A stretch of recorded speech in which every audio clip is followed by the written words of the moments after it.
Hello മുത്തുമണികളെ, എന്തൊക്കെ പാടിച്ചല്ല. ഞാൻ ഇന്നലെ ഒരു വീഡിയോ ഇട്ടിരുന്നു നമ്മുടെ കളങ്കാവലിൻ്റെ റിലീസ് മാറ്റി വെച്ചെന്നുള്ളത്. നമ്മൾ ഏകദേശം അത് മാറ്റി വെച്ചെന്നുള്ള ഒരു കൺഫർമേഷൻ കിട്ടിയിരുന്നു. പക്ഷെ എന്നാലും ഞാൻ അതിൽ പറഞ്ഞിരുന്നു അത് കൺഫേം അല്ല, ചിലപ്പോൾ മാറാം. കാരണം അതിൻ്റെ പ്രൊമോഷൻ കാര്യങ്ങളൊന്നും ഇല്ലാത്തതിൻ്റെ ഒരുപാട് കാര്യങ്ങളൊക്കെ സംസാരിച്ചിരുന്നു. പക്ഷേ അത് ഇന്നലെ അത് കൺഫർമേഷൻ വന്നത് അത് നമ്മുടെ കളങ്കാവൽ സിനിമ പോസ്റ്റ്പോണ്ട് ആയിട്ട് ഉണ്ട്. അത് നമ്മുടെ മമ്മൂക്ക അദ്ദേഹത്തിൻ്റെ ഒഫീഷ്യൽ ഫേസ്ബുക്ക് പേജിൽ അദ്ദേഹം പോസ്റ്റ് ചെയ്തിട്ടുണ്ട്. പിന്നെ അതിൻ്റെ കാരണങ്ങൾ എന്താണെന്നുള്ളത് ഞാനൊന്ന് വ്യക്തമാക്കി തരാം. അതിനു മുമ്പ് വീഡിയോ കാണുന്നവർ പരമാവധി വീഡിയോ ഒന്ന് ഫുള്ള് കണ്ടിട്ട് നിങ്ങൾ കമൻറ്റ് ചെയ്ത് ദയവേത്. കാരണം വീഡിയോ പകുതി കണ്ടിട്ട് നിങ്ങൾ കമൻറ്റ് ചെയ്യുമ്പോൾ എന്താ വീഡിയോയിൽ പറയണമെന്നുള്ളത് നിങ്ങൾക്കൊന്നും കറക്റ്റ് വ്യക്തമാവില്ല. പറയാൻ കാരണം എന്താ വെച്ചാൽ ഒരുപാട് ആൾക്കാർ ചില കമൻറ്റ്സ് ഇടും. ഈ നമ്മൾ ചിലപ്പോൾ തംബ്ലൈൻ ഇട്ടതിൻ്റെ അവരൊരു കമൻറ്റ് ഇടും. ഞാൻ ഒരു തംബ്ലൈൻ ഇട്ടാൽ അതിൽ വീഡിയോൻ്റെ ഉള്ളിൽ എന്താണുള്ളത് നിങ്ങളിത് നോക്കൂല. ആ തംബ്ലൈൻ കണ്ട് ചിലപ്പോൾ ആ വീഡിയോ കാണാൻ ചിലപ്പോൾ നിങ്ങൾ കമൻറ്റ് ചെയ്യും. അപ്പോൾ അത് വളരെ തെറ്റിദ്ധാരണയാവും. അപ്പോൾ അത് ആദ്യം നിങ്ങൾ വീഡിയോ ഒന്ന് അത്യാവശ്യമെങ്കിലും ഒന്ന് ഫുള്ള് കണ്ടിട്ട് നിങ്ങളെ അഭിപ്രായം കമൻറ്റ് ചെയ്ത് ദയവേത്. കാരണം ഇന്നലെ ഒരാൾ ചോദിച്ചു, ഞാനിങ്ങനെ കളങ്കാവൽ റിലീസ് മാറ്റി. അപ്പോൾ ഒരാൾ ചോദിച്ചു, അനസേ നിങ്ങൾക്ക് എങ്ങനെ ഇതറിയാം? അപ്പോൾ ഞാൻ പുള്ളിയോട് പറഞ്ഞു എനിക്കറിയാം, കാരണം ഏകദേശം അത് നമുക്ക് അറിവുള്ള കാര്യമാണ്. അപ്പം നമ്മൾ ഇത് പറയുന്നത് വെച്ചാൽ നമ്മളിതിൽ എന്താ വീഡിയോയിൽ പറയുന്ന കാര്യങ്ങളൊക്കെ ഒന്ന് ക്ലിയർ ആയിട്ട് ഒന്ന് കണ്ടതിന് ശേഷം നിങ്ങളെ കമൻറ്റ്സ് ഇടുക. കാരണം നിങ്ങൾക്ക് എന്തും കമൻറ്റ്സ് ചെയ്യാം, പക്ഷേ ഞാൻ പറയുന്നത് എന്താണെന്നുള്ള ദയവ് ഒന്ന് കേൾക്കാനുള്ളൊരു എന്താ പറയുക, ഒരു മനസ്സ് കാണിക്കണം. ഇനി കാര്യത്തിലേക്ക് വരാം.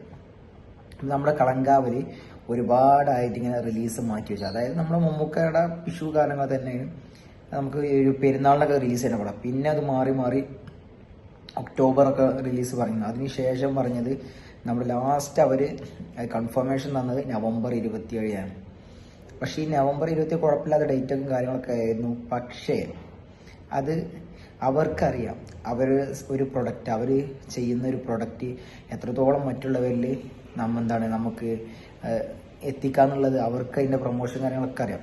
അവരിത് മാറ്റാനുള്ള കാരണം ഒരുപാട് ആൾക്കാർ പറഞ്ഞു ഇത് ഫാൻസേര് സപ്പോർട്ട് ചെയ്യണില്ല, ഇത് ഇറങ്ങിയതിനെ അറിയണില്ല, ഇതിൻ്റെ പ്രൊഡക്ഷൻ സൈഡിന് സപ്പോർട്ടില്ല, അവരിതൊന്നും പ്രൊമോഷൻ ചെയ്യില്ല, മമ്മൂക്ക തന്നെ അതിന് പോസ്റ്റ് അത്യാവശ്യം ഇട്ടിരുന്നു പിന്നെ ഇടാനില്ല. അത് സംഭവം എന്താ വെച്ചാൽ വേറെ ഒന്നും, ഇത് ഏതെങ്കിലും പോസ്റ്റ് പോണ്ടായ കാര്യങ്ങളൊക്കെ അവർ തന്നെ ഒരു കൺഫർമേഷൻ ആക്കി. പക്ഷെ അത് അവർ പുറത്തു വിട്ടണില്ല.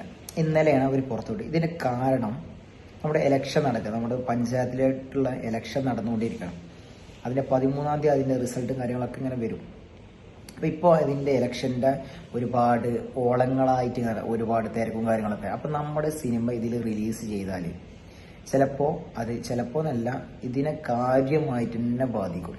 കാരണം അവരൊരു പ്രൊഡക്റ്റ് അവരിറക്കുമ്പോൾ അവർക്ക് അതിൽ നിന്നുള്ള മാക്സിമം അവർക്ക് ഇൻകം കിട്ടണം. ആ പടം നല്ലതാണെങ്കിൽ മാക്സിമം കിട്ടണം. അത് നമ്മളാണ് പ്രേക്ഷകരാണ് തീരുമാനിക്കുക എങ്ങനെയുള്ളത് നമ്മളാണ് തീരുമാനിക്കുക, അത് വേറെ കാര്യം. പക്ഷേ അവരൊരു പ്രൊഡക്റ്റ് ചെയ്യുമ്പോൾ അവർക്കത് മാക്സിമം നമ്മൾ എത്തിക്കേണ്ട കടമ അവർക്കുണ്ട്. അപ്പം നമ്മൾ ഈ ഒരു ഇലക്ഷൻ ടൈമിൽ അവർ റിലീസ് ചെയ്താൽ അത് അവർക്ക് തന്നെ ദോഷമായിട്ട് ബാധിക്കും എന്നുള്ളത്. പിന്നെ മാത്രമല്ല അതിന് ശേഷം വരാനുള്ളത് ക്രിസ്മസ് കാര്യങ്ങൾ, അതിന് ഒരുപാട് പടങ്ങൾ പ്ലാൻ ചെയ്തിട്ട് ഓൾറെഡി ലോക്ക് ചെയ്ത് വെച്ചിട്ടുണ്ട്. പിന്നെ എക്സാമും കാര്യങ്ങളൊക്കെ അതിൻ്റെ ഇടയിൽ കൂടെ വരുന്നുണ്ട്. പിന്നെ വേറെ കാര്യങ്ങളൊക്കെ വരുന്നുണ്ട്. അപ്പോൾ ഈ ഒരു അതുപോലെ തന്നെ നമ്മുടെ വേറെ കുറേ കാര്യങ്ങളുണ്ട്. ഈ ഒരു ടൈമിൽ റിലീസ് ചെയ്താൽ സിനിമയെ വളരെ മോശമായിട്ട് തന്നെ ബാധിക്കും എന്നുള്ളത് കൊണ്ടാണ് അവരിതിൻ്റെ റിലീസ് ഒന്ന് പോസ്റ്റ്പോൺ ചെയ്തത്. മിക്കവാറും സിനിമ ജനുവരിയിലാകാൻ ചാൻസ് ഉണ്ട്. ജനുവരിയിൽ തന്നെ ആവാനുള്ളൂ. എന്തായാലും നവംബർ 27 കഴിഞ്ഞാൽ പിന്നെ എന്തായാലും ഡിസംബറിൽ എന്തായാലും റിലീസ് ഉണ്ടാവാൻ ഒരു 90% ചാൻസ് ഇല്ല. പിന്നെ അടുത്ത റിലീസ് പടങ്ങളൊക്കെ ക്രിസ്മസിൻ്റെ ഒരുപാട് പടങ്ങൾ വരാണ്ട്. അപ്പോൾ അതിനിടയിൽ എന്തായാലും റിലീസ് ഉണ്ടാവില്ല. അതിനുശേഷം ജനുവരി ന്യൂ ഇയറിനാകാം, ന്യൂ ഇയറിന് ശേഷമുള്ള ഡേറ്റുകളിലാവാം ഇതിൻ്റെ റിലീസ് ഉണ്ട് എന്നാണ് നമുക്ക് കേട്ടത്. കാരണം അത് അവരെ ഒഫീഷ്യലായിട്ട് അവർ വരും. അതുകൊണ്ടാണ് ഇതിൽ പ്രൊമോഷൻ കാര്യങ്ങളൊന്ന് സ്റ്റോപ്പ് ചെയ്ത്. കാരണം അല്ലെങ്കിൽ ഈ ആഴ്ച അതിൻ്റെ ഒരുപാട് പ്രൊമോഷൻ കാര്യങ്ങളൊക്കെ മമ്മൂക്ക തന്നെ വരാൻ നിൽക്കുന്നത്. അപ്പോഴാണ് ഇങ്ങനെ ഒരു സംഭവം ഉള്ളത്. കാരണം ഇലക്ഷൻ്റെ പ്രശ്നം തന്നെയാണ് മെയിൻ. അപ്പോൾ അതുകൊണ്ടല്ല, വേറെ ഇതിന് കുറേ ആൾക്കാർ ഇങ്ങനെ അതിട്ടോ സാറ്റലൈറ്റ് വിറ്റ് പോവായിട്ടാണ് മമ്മൂക്കയുടെ പടം, അത് മമ്മൂട്ടി കമ്പനിയൊക്കെ നിർമ്മിക്കുമ്പോൾ സാറ്റലൈറ്റ് വിറ്റ് എവിടുത്തെ പൊട്ടത്തരാടങ്ങളൊക്കെ പറയുന്നത്. അറിയില്ലെങ്കിൽ ദയവ് മിണ്ടാതിരിക്കുക. അറിയില്ലെങ്കിൽ വെറും ഒരാളങ്ങനെ മോശമായി ചിത്രീകരിക്കാൻ വേണ്ടി മാത്രം ചെയ്യാതിരിക്കുക ദയവേത്. അതുകൊണ്ടൊന്നുമല്ല, ഇതാണ് സംഭവം. അപ്പോൾ വീഡിയോ കണ്ടവർക്ക് ഇതൊക്കെ സംഭവം മനസ്സിലുണ്ടാവും. വീഡിയോ ഒന്ന് എല്ലാവരും ഫുള്ളായിട്ട് കാണാം ആദ്യം കേട്ടോ. വീഡിയോ ഇഷ്ടപ്പെട്ട ഒന്ന് മാക്സിമം ഷെയർ ചെയ്യുക, നിങ്ങളുടെ അഭിപ്രായം കമൻറ്റ് ചെയ്യുക. ഓക്കെ.